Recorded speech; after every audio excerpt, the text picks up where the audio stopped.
But that's why Dubuque was selected by IBM as the city that they wanted to create their model for the smarter city, because they saw that we already had buy-in from citizens. And when you're going to start collecting data from households, even though it's anonymous, you know, if you don't have that buy-in, you don't get the volunteers that step up. I hear you. When we put out a call for volunteers for the electric program, 1,000 smart meters so that they could set the program up. We had 1,300 volunteers step up. Wow. So I mean, that really speaks to how engaged people are in this community around that issue.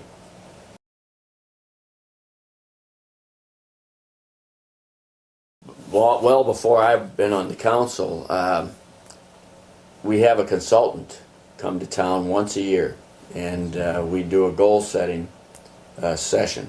It's usually a 2-day session with the mayor and council. They come in one day, I think 2 or 3 weeks prior to that, and they meet with management and see what their priorities and goals are.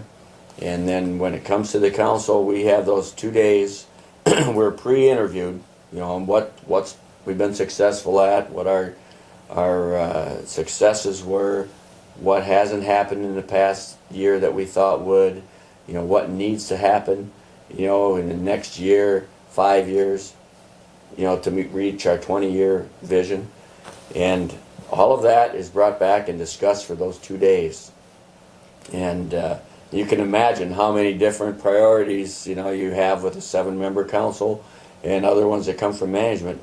And we winnow that down to the top 4 or 5 priorities, and then we have those are our major priorities. Then we have what we call the next tier, the top priorities, which focuses then the city manager's budget. He takes that list of 10 or 12 top priorities, and that's what he bases his budget on for the next year to 18 months to attain or to achieve those priorities. Now, in addition to that, there's ongoing projects that are multi-year projects, you know, that obviously, you know, you have to budget for. But that process has really given focus, I guess, to the city and to what you do, where you want to put your dollars to reach that 5-year and that 20-year vision for the community. So you never really get off on a tangent, you know, spending money on something that, oh yeah, this is the latest and greatest thing.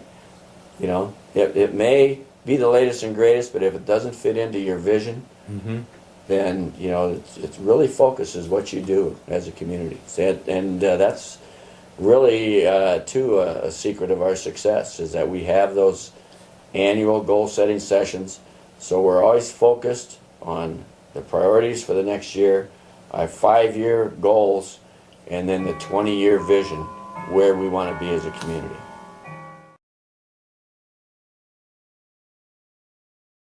Well, we're very blessed in this community to have great city staff, tremendous city manager, and citizens that really want to be engaged. You know, people will get engaged if they're given the opportunity to do that. And I really believe that, and I don't care what community it is.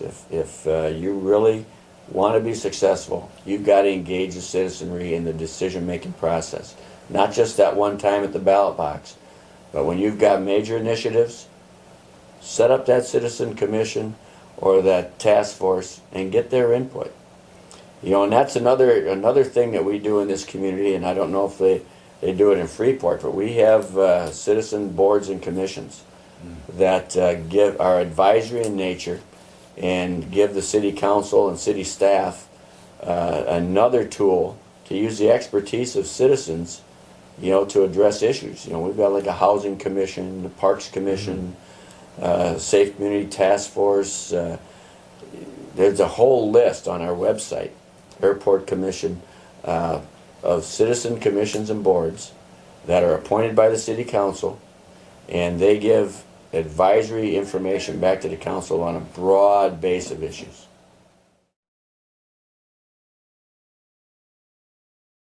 It's very nonpartisan, and you know, that's really I think, a reason for our success too. We don't have that political back and forth of the political parties.